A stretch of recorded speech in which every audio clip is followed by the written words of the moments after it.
Thanks a lot. Sorry అండి కొంచెం delay అయిన దీనికి. సినిమా చూసుకుని అన్వైండ్ అవుతున్నాను. అంటే చాలా ఎమోషనల్ టైం నాది యాక్చువల్లీ. ఇది నేను ఫస్ట్ స్టార్టెడ్ ఇప్పుడు ఏదైతే చూస్తున్నారో మీరు ఫస్ట్ డేనే ఇది ఒక ఫస్ట్ నుంచి మేము తీసి జెన్నిసర్ దీన్ని పుట్టినప్పటి నుంచి అదే దీని స్టోరీ కథగా పుట్టినప్పటి నుంచి ఒక పెద్ద రియల్గా తీద్దాము, హాలీవుడ్ స్థాయిలో తీద్దాము, అంత అంత బాగా తీద్దాము, రియల్ లొకేషన్స్లో తీద్దాము, బాంబేని ఎవరు చూపించినట్టు విధంగా చూపిద్దాము అని అని ఆశ. దెన్ స్లోలీ అలానే నాగార్జున గారి దగ్గరికి వెళ్ళాము. అంటే ఇలాంటి స్క్రిప్ట్ ఉంది సార్, నాకు ఇంకా గుర్తుంది సార్, మేము డెఫినెట్గా ఇది ఒక సూపర్ రేంజ్ ఒక సరికొత్త ఎక్స్పీరియన్స్ చేస్తామని చెప్పాను యాక్చువల్లీ. ఈ సెట్ డూ ఇట్.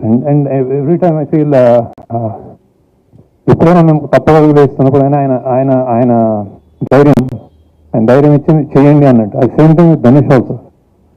అలానే ఈ జర్నీలో డబ్బులు పెరుగుతున్నాయి, మనకి అవుట్ ఆఫ్ రీచ్ బడ్జెట్ ఎక్కువ అవుతుంది ఇలా అనుకున్నప్పుడు కూడా నేను ఎక్కడైనా ఈ కథకి కొంచెం ఏమైనా కాంప్రమైజ్ అయ్యారనుకున్నప్పుడు మా టీం వాళ్ళు లేదు ఇది గొప్ప సినిమా ఇలానే చేయాలి అని చెప్పిన మా team members, especially Chaitanya Pingari, Suri, Ajay, core people always reassuring that. అంటే ఇది సామాన్యమైన సినిమా కాదు యాక్చువల్లీ. అంటే నేను అన్నమాట ప్రీ రిలీజ్కి సరస్వతి దేవి తల చూస్తుంది అనేది దట్ ఈస్ ద ట్రూత్. ఎందుకంటే నేను చేసిన సినిమాలో I think this is the one of the honest and true film.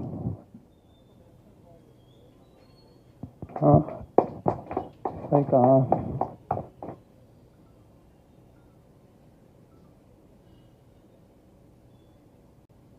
నేను చెప్పాను కూడా, అంటే నేను చెప్పిన ఫస్ట్ షాట్ ధనుష్ ఏదైనా బెస్ట్ షాట్ అన్నాను. అది ఆడిటోరియంలో మీరు చూస్తున్నారు అది బెస్ట్ షాట్ అని. కొంతమందికి అంటే కొన్ని విషయాల్లో ఇట్లాంటి సినిమాలు చేసినప్పుడు ఇంత హై అంటే ఇంత కొత్తగానో ఇంత జెన్యున్గా తీసినప్పుడు ఏమవుతుందంటే లెంత్ ఏదో అంటున్నారు. అంటే నేను ఇందులో లేయర్స్ చెప్పడానికే చాలా లేయర్స్, ఇంకా మీకు తెలియని లేయర్స్ మీరు మళ్ళీ ఇంకోసారి చూస్తే తెలుస్తుందేమో బేసిక్గా. అది నేను తీయలేను యాక్చువల్లీ సినిమాలో. సో ఇట్స్ లైక్ అంటే సినిమా తగ్గించాలి అన్నది డైరెక్టర్ కానీ టీం కానీ తెలియని విషయం కాదు. కాకపోతే అది ఉండాలి, చెప్పాలి అని ఒక మనుషుల వీకర్ సెక్షన్ నుంచి వచ్చిన వాళ్ళ పాయింట్ కానీ ఒక అండర్డాగ్ పాయింట్ కానీ చెప్పాలి అనుకున్నప్పుడు అది ఆనెస్ట్గా చెప్పడమే మా ధర్మం అనుకుంటాను అనమాట. ఇది ఇప్పటిదాకా మీరు ఇచ్చిన స్థాయి, నాకు మీరు ఇప్పుడు వచ్చిన యునానిమస్ రిపోర్ట్ కానీ, అంటే నేను అందరూ ఇచ్చేసారని నేను ప్రెస్లో ఏం చెప్పట్లేదు, కానీ బేసిక్గా నచ్చిన విధానం కానీ నాకు చాలా ప్రౌడ్గా ఉంది. అంటే ఈ స్థాయి మీరు ఇచ్చారనుకుంటున్నాను యాక్చువల్. లేకపోతే దీన్ని ఏదైనా తక్కువైనా కానీ మేము చాలా ప్రాబ్లంలో పడేవాళ్ళం. సో బేసిక్గా బట్ ఇంతగా మీరు ఇస్తే ఈ సినిమాకి స్థాయి అనేది thank you, I really thank you. And then that I think the film deserves it. ఎన్నెన్నో లేయర్స్ నేను చూస్తున్నాను రెండు మూడు రోజుల నుంచి. ఎస్పెషల్లీ నాగార్జున గారి యాక్టింగ్ కానీ, ఆయన చనిపోయినప్పుడు జనాలు ఆడిటోరియంలో ఫీల్ అయ్యే విధానం కానీ, ధనుష్ యాక్టింగ్ కానీ, రష్మిక కానీ, జిమ్ సర్ఫ్ కానీ, true acting, true high production values and చాలా మంచి టేకింగ్, డైరెక్షన్ ఇవన్నీ వస్తున్నాయి. బేసిక్గా ఐఎమ్ రియలీ ఇప్పుడే సింక్ అవుతుంది నాకేం. అంటే బాక్స్ ఆఫీస్ వాట్స్ హ్యాపెనింగ్ అనేది సునీల్ గారు అండ్ రామ్మోహన్ రావు మాట్లాడతారు. But I'm very proud of the film and I'm very happy about the film. So thank you for all the support and reviews మీకు నచ్చినందుకు. నాకు తెలిసి ఈ సినిమా ఒక complete film. So it's like మళ్ళీ మాట్లాడదాం, నాకు గుర్తు రావట్లేదు actually. I'm blanking out. So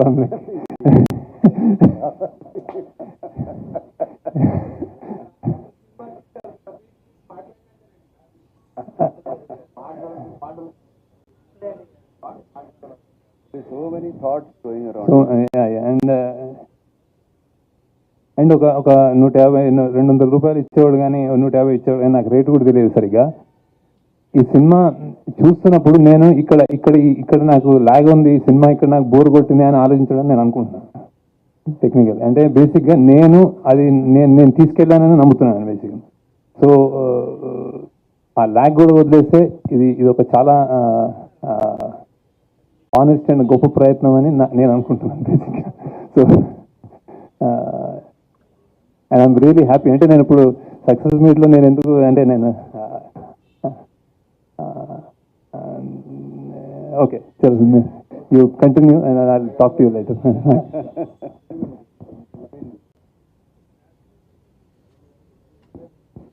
sorry late అయింది, ప్రెస్ వాళ్ళకి ఎప్పుడు వెయిట్ చేపివద్దు, ఐఎమ్ వెరీ సారీ. వాళ్ళు సారీ చెప్పాలి కదా సార్, ఇంతసేపు వెయిట్ చేయించినాం. నేను ఎవరు అడగలేదు కానీ చెప్పాలి. అది ఇదేదు ఎప్పుడు లేట్ చేయకూడదు అంటున్నాను, అది ఎవరికి వెయిట్ చేయకూడదు లైఫ్లో. ఇది పెద్ద super hit. Thank you very much ఆడియన్స్కి, ప్రెస్ వాళ్ళకి. I'm very happy. నాకు డే 1 నుంచి స్టోరీ పైన చెప్పినప్పుడే సార్కి నేను సూపర్ హిట్ చెప్పాను. Is a great director and I think future also he will be taking out all super hits only. And నిన్న సెకండ్ షోకి అయితే అసలు మైండ్ బ్లోయింగ్గా ఉంది. Everywhere shows increase fulls. ఈరోజు కూడా టెరిఫిక్ బుకింగ్ ఉంది. నాకు తెలిసి ఇది డే బై డే గ్రో అవుతుంది సినిమా, కానీ ఎక్కడ తగ్గదు. And I want all your support also. Thank you audience, thank you press.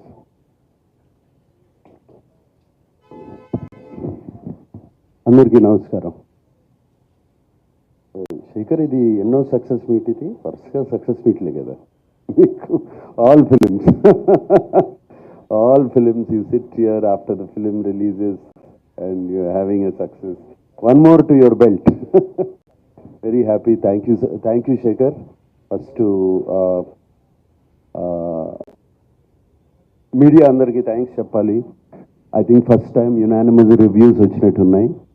Naaku ninna evaro oka photograph chupicharu, anni 3ki takku edi ledu ఏ review. And అంత యునానిమస్గా వచ్చిందంటే అంత యునానిమస్గా నచ్చిందే అనమాట.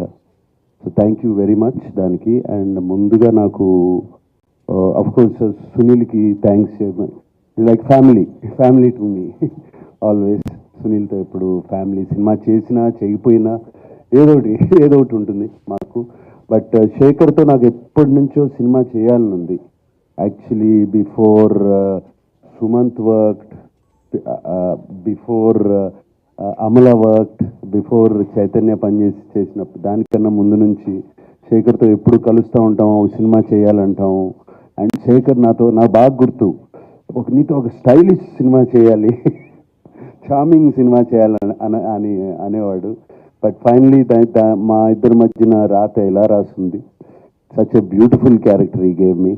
అండ్ ఈ నాకు ఈ రొటీన్ సినిమాల నుంచి ఒక కొత్త క్యారెక్టర్ చేయాలి సినిమాలో. నేను ఆడియో ప్రీ రిలీజ్లో కూడా చెప్పాను, సినిమాలో ఒక పాత్రగా చేయాలి. అండ్ శేఖర్ ఈ సినిమాలో ఫుల్ ఫిల్మ్ ఇస్ లైక్, నేను మాయాబజార్ అనే సినిమాతో కూడా కంపేర్ చేశాను అప్పుడు. అలాగే దాంట్లో హీరో ఎవరు అన్నాను. అలాగే మిస్సమ్మలో చూస్తే హీరో ఎవరు, గుండమ్మ కథలో చూస్తే హీరో ఎవరు, we don't know, it is only the director. And ఇప్పుడు కూడా చెప్తున్నాను, ఇది శేఖర్ కమ్ముల గారి ఫిలిం. ఇది out and out his film. ప్రాణం పోస్తారు ఈ సినిమాకి, నాకు తెలుసు. ఆయనే కాదు, ఆయన whole team, I know that whole team how much వాళ్ళు ఎంత క్లోజ్గా ఉంటారో. And Shekhar fantastic character. And thank you very much, నా గురించి ఆలోచించారు.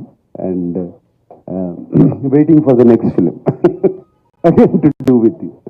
అది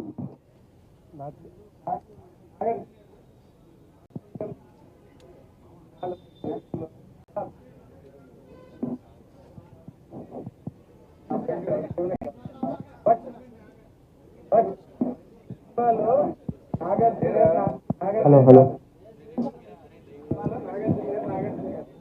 యా ఓకే, సెటిల్ అవ్వండి. కూర్చోండి, అందరు ఎండలో ఉన్నట్టున్నారు, కొంచెం సెటిల్ అవ్వండి ముందుకు వచ్చి ప్లీజ్.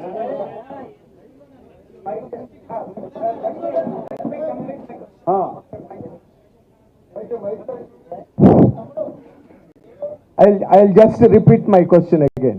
మీరు కెరీర్లో అద్భుతమైన పాత్రలు చేశారు. That is the reason you could continue for so long in the career. ఈ సినిమాలో నాగార్జున గారు కాదు, అండ్ స్లైట్లీ హీరోయిజం ఉన్న క్యారెక్టర్ కూడా కాదు. చిన్న విలనిష్ టచ్ ఉంటుంది ఫిల్మ్లో, తర్వాత మళ్ళీ గిల్టీ క్యారెక్టర్ కింద టర్న్ అవుతుంది, లాస్ట్ ఫైనల్గా సాక్రిఫైజింగ్ రోల్గా ఎండ్ అయింది సినిమాలో.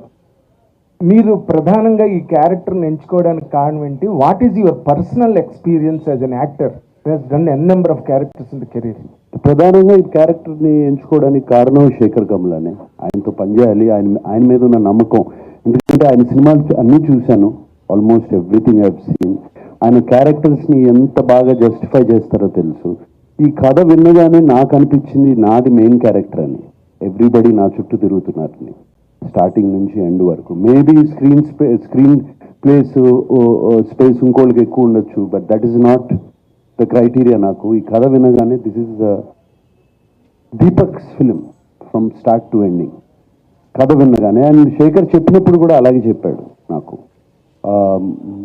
ఈ క్యారెక్టర్ ఆర్క్ చాలా బాగుంది, సో నాకు అది బాగా నచ్చింది. ఇప్పుడు జిమ్ సౌరభ్ గారి arc, gym Saurabh did a fantastic job, but ఇది ఆర్క్ ఒకటే వెళ్తుంది. అలాగే ధనుష్ గారిది ఇట్స్ ఓన్లీ 2, హోమ్లెస్, అక్కడ నుంచి ఎడ్యుకేట్ అవడం, మైండ్లో ఒక గిల్ట్ కాంప్లెక్స్ కానీ ఇది కానీ అది ఇది సాక్రిఫైజింగ్ కాంప్లెక్స్ కానీ ఏమీ లేదు. ఆ క్యారెక్టర్ వెరీ ఇన్నోసెంట్ క్యారెక్టర్, ఒకటే గ్రాఫ్లో వెళ్తుంది, సింగిల్ లైన్లో వెళ్తుంది. నా క్యారెక్టర్కి శేఖర్ గారు 3 షేడ్స్ ఇచ్చారు యాక్చువల్గా. So they are 3 shades. So అందుకనే ఈ క్యారెక్టర్ బాగా నచ్చి చెప్పినగానే వెంటనే నేను చేశాను ఈ character. And it is proving on screen. నాకు వచ్చే కామెంట్స్ కానీ, మీడియా రాసిన కామెంట్స్ కానీ, ఫ్రెండ్స్ చెప్పే కామెంట్స్ కానీ, చూసిన వాళ్ళు కానీ, అండ్ ఫ్యాన్స్ కూడా బాగా ఎంకరేజింగ్గా ఉన్నారు. అండ్ కింగ్ ఇస్ కింగ్ అంటున్నారు. So very very happy. Chain king. And Shekhar గారు, మీరు ఈ సినిమాలోని ఇంత పెద్ద బడ్జెట్, ఇంత పెద్ద స్టేక్ ఉన్న ఈ సినిమాలో నాగార్జున గారు చూపించకుండా రష్మిక గారిని ఏదో ఏడుస్తూ ప్లాట్ఫామ్ మీద ఇంట్రడక్షన్ ఇచ్చి, అండ్ ధనుష్ లాంటి హీరోని కూడా మీరు ఒక పిచ్చగాడిగా ఓపెన్ చేసి, ఇదంతా చేయడానికి what was your real inspiration behind this? And అంటే కథ నమ్మడం, హౌ డిడ్ ఇట్ జనరేట్ అని అడుగుతున్నాను. ఏదైనా ఇన్స్పిరేషన్ ఉందా మీకు ఈ కథ ఇలా చెయ్యాలని? దీని ఆ కథ పుట్టుక గురించి నేను ఏం చెప్పను. ఎందుకంటే నేను జనరల్గా అంటే ఏదో సినిమానా, ఏదో నవల, ఏదో కథ చదివి చేశాను అని అనలేను నేను. సంథింగ్ ఇట్ అక్కడ ఏదో చాలా ఈ దేశంలో కానీ ప్రపంచంలో కానీ చాలా డిస్పారిటీ ఉంది. అతి గొప్ప వాళ్ళు ఒకళ్ళు, అతి సామాన్యులు ఒకళ్ళు, మధ్య తరగతి వాళ్ళు ఒకళ్ళు, చాలా అంటే ఒక క్లాస్ డిఫరెన్సెస్ బాగా పెరిగిపోతున్న నేపథ్యంలో సంథింగ్ చెప్పొచ్చేమో అని ఒక థాట్ నుంచి పుట్టినది. అంటే అత్యంత గొప్ప వాడికి అత్యంత పేదవాడు అండ్ మధ్యలో ఇంకో ప్రపంచం, ఇది చూపించే ఒక ఐడియా వచ్చి ఇది కథ పుట్టింది అలా. ఓకే, బట్ ఆ తర్వాత వీళ్ళందరూ అంటే నేను ఎవరికి చెప్పినా, నాగార్జున గారికి చెప్పినా కానీ, ధనుష్ చెప్పినా కానీ, రష్మికకి చెప్పినా కానీ ఇది స్క్రిప్ట్, ఇది పాత్రలు. ఇప్పుడు నేను దానికి యాక్చువల్లీ నేను డైరెక్టర్, నేను కూడా ఇంకా కథకి నేను కూడా ఒదిగిపోయాను. యాక్చువల్లీ నాకు ఆ కథ ఏం డిమాండ్ చేస్తే అలా వెళ్ళాం.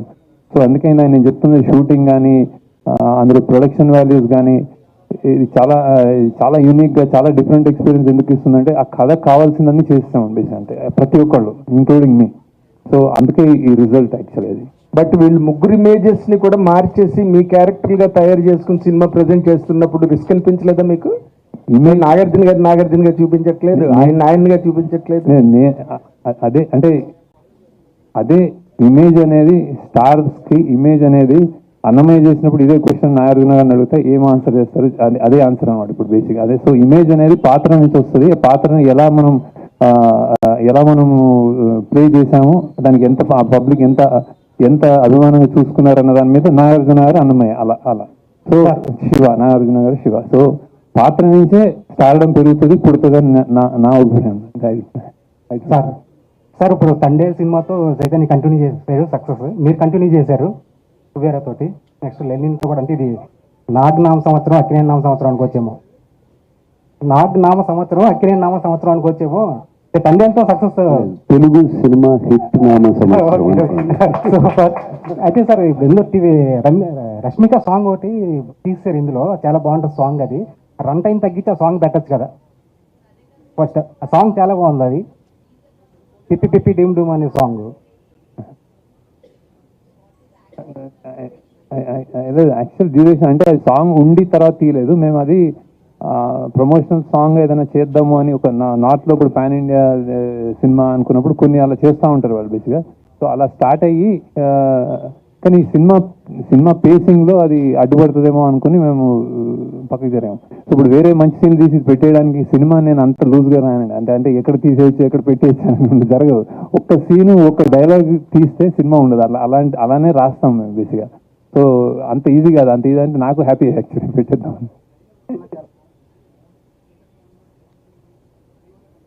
అవును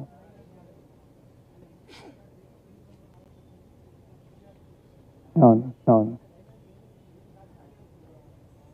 అదే అదే లేదు అదే అదే అదే అదే అదే అదే అదే అదే శేఖర్ గారు, సెకండ్ హాఫ్లో మిడ్వే ఏంటంటే ధనుష్ గారు ఒక టార్గెట్ పెట్టుకుంటారు. ఏంటంటే ఈ 10,000 కోట్లతో ఇన్ని సిటీస్లో ఉన్న మా వాళ్ళ జీవితాలు మార్చేయాలని చెప్పి అనుకుంటారు.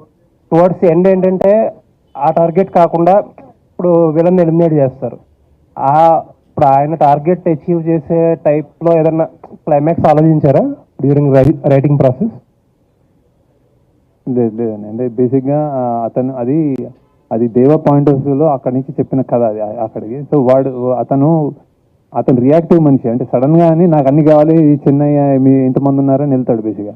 తర్వాత దానికంటే ఇంపార్టెంట్ నాకు ఆ అమ్మాయి బిడ్డ అనుకుంటాడు బేసిక్. సో మేము బతకడం ఇంపార్టెంట్ అన్న దానికి ఆ బతకనివ్వడేమో అన్న భయంతో అతన్ని ఎలిమినేట్ చేస్తాడు తప్ప ఈ డబ్బులంతా ఆల్రెడీ అంటే ఆల్మోస్ట్ వచ్చినట్టే. అది బేసిక్గా ఆ గోల్ కంటే ఇతను మమ్మల్ని బతకనివ్వడేమో అన్నది అతని. సునీల్ సార్, రిలీజ్కి ముందు చాలా టెన్షన్గా ఉన్నారు.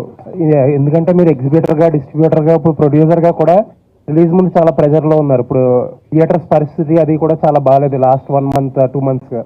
ఏంటి ఇప్పుడేమనిపిస్తుంది ఆ నర్వస్ నుంచి? ఇప్పుడు మాకు కానీ ఈసారి కొంచెం లాంగ్ ఉంది. 2-3 months నుంచి ఏ సినిమా ఆడలేదు. ఈ సినిమా వెరీ హ్యాపీ అందరికీ. నేను టెన్షన్లో లేను, ప్రెజర్లో. ఆ సెన్సార్ టెన్షన్, పని టెన్షన్లో ఉంటే వేరే టెన్షన్ ఏం లేదు. యూజువల్లీ నేను టెన్షన్ ఇస్తాను, తీసుకోను. ప్రాబ్లం ఇప్పుడు ప్రాబ్లం అయింది ఈ వర్క్ టెన్షన్. నేను సెన్సార్ అవ్వాలి, సార్ హెల్ప్ చేశారు.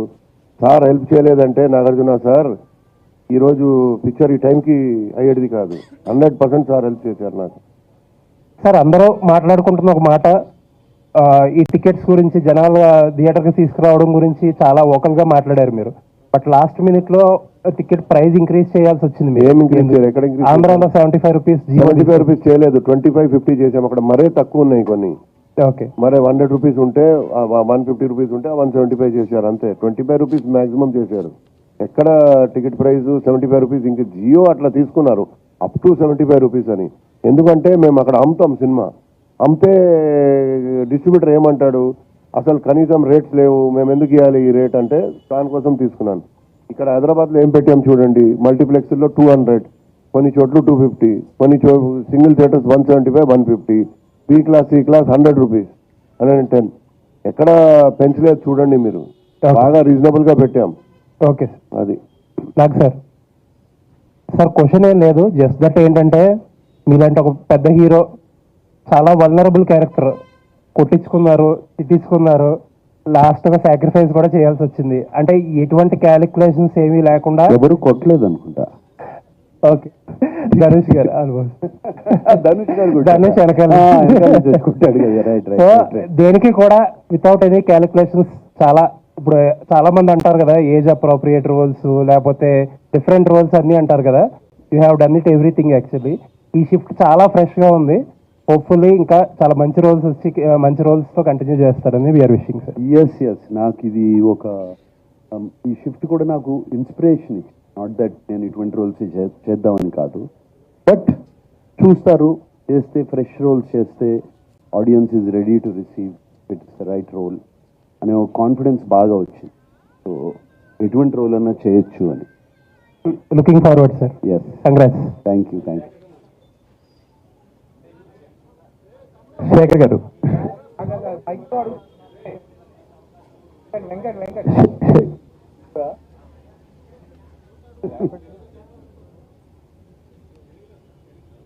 అదే నేను ఎప్పటి నుంచో చేస్తున్నాను కదా. ఊపిరి అనే ఒక సినిమా చేశాను, గగనం అనే సినిమా చేశాను.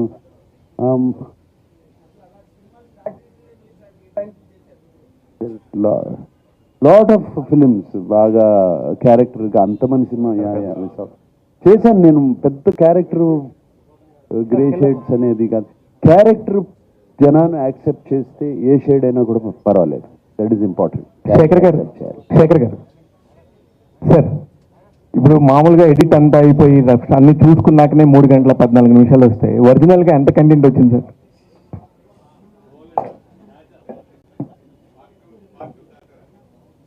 అంటే కాదు సార్, నా ఉద్దేశం వేరే కాదు. అంటే ఎక్స్పీరియన్స్ ఉండి 4 సంవత్సరాలకు ఒకసారి 3 సంవత్సరాలకు ఒకసారి వచ్చి ఒక మంచి సినిమా తీసే ఒక డైరెక్టరల్ సినిమా అనే చెప్పుకునే శేఖర్ కమ్ల గారు ఇలాగా వస్తున్నప్పుడు ఎంత వచ్చింది అనేది నాకు ఒక అవుట్ ఆఫ్ ద క్యూరియాసిటీ. నేను 3 గంటల 15 నిమిషాలు ఎంజాయ్ చేశాను sir, thoroughly enjoyed. 3 hours 4 sir, నేను కరెక్ట్గానే చేశాను సార్.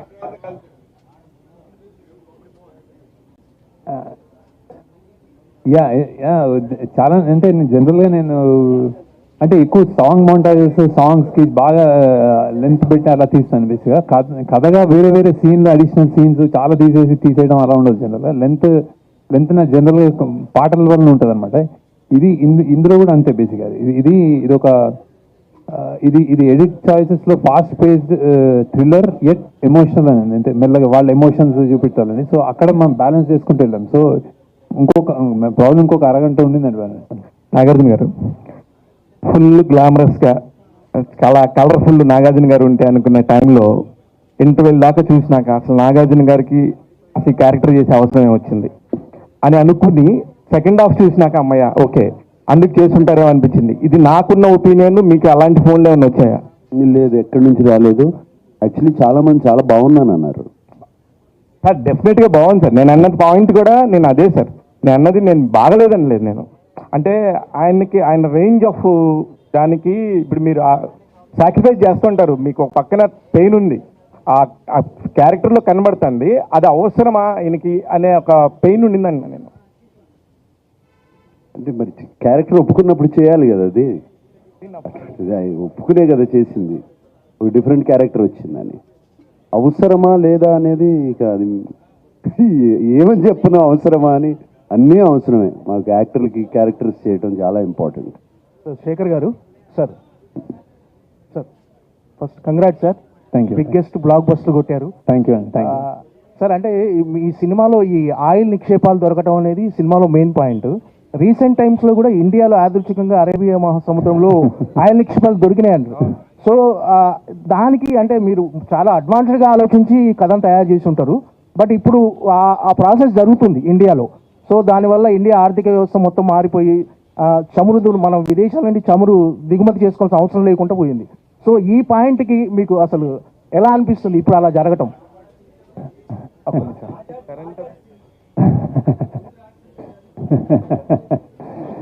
లేదు కొన్ని అంటే ఏం లేదు చేస్తా. అంటే ఇది అసలు ఇది నేను మామూలుగా ఊహించి రాసిందే బేసిక్గా. కొన్ని అంటే ఇప్పుడు ఏదో గన్లు ఉంటాయి, మన మైకా ఉంటుంది, బొగ్గు గన్లు ఉంటాయి, అడవులు కలప ఉంటుంది కొట్టేసేది. అంటే ఇది ఈ మన ఈ విధ్వంసం ఉంటుంది. ఇండియన్ రిసోర్సెస్ని విధ్వంసం చేయడానికి కొంచెం ఐదర్ అది డెవలప్మెంట్ అనొచ్చు, విధ్వంసం అనొచ్చు. అట్లా నుంచి ఒక వచ్చిన పాయింట్ అది బేసిక్గా. సో ఆయిల్ సముద్రాల్లో దొరుకుతుంది అనేది అది మామూలుగా అనుకునే రాశాను. అంటే అది ఒక గొప్ప మంచి పాయింట్ అనిపించింది అది. సో ఇప్పుడు దొరికిందంటే హ్యాపీ. ఇంకా ఎంత దొరికితే అంత హ్యాపీ కదా. ఈ ఆయిల్ నిక్షేపాలతో మీ ప్రొడ్యూసర్లకు ఉపయోగం చేశారు మీరు. సార్ ఇది ఏ పొలిటికల్ పార్టీకి సంబంధించిన సిద్ధప్ప అయి ఉండొచ్చండి. మామూలుగా అంటే సినిమాకి సంబంధించి మీరు తీసుకున్న పాయింట్ అది అందరికి తెలిసిన పాయింట్స్. యాక్చువల్లీ ఇప్పుడు గవర్నమెంట్ గురించి కూడా మాట్లాడుతున్నప్పుడు అనేక సార్లు కూడా దీనికి సంబంధించి మాట్లాడారు. దీనికి సంబంధించి పేర్లు చెప్పలేను కానీ గ్రూప్స్ గురించి కూడా మాట్లాడారు. ఇది ఏ పొలిటికల్ పార్టీ అని మన దేశ చరిత్ర ఇది. ఒక పొలిటికల్ పార్టీ అని కాదు. నాగార్జున గారు. నాగేందర్, నువ్వు సినిమా చూసావు కదా, బాగుందా లేదా? మళ్ళీ అయిపోయింది కదా, మళ్ళీ ఎందుకంట దాన్ని? నాగ్ సార్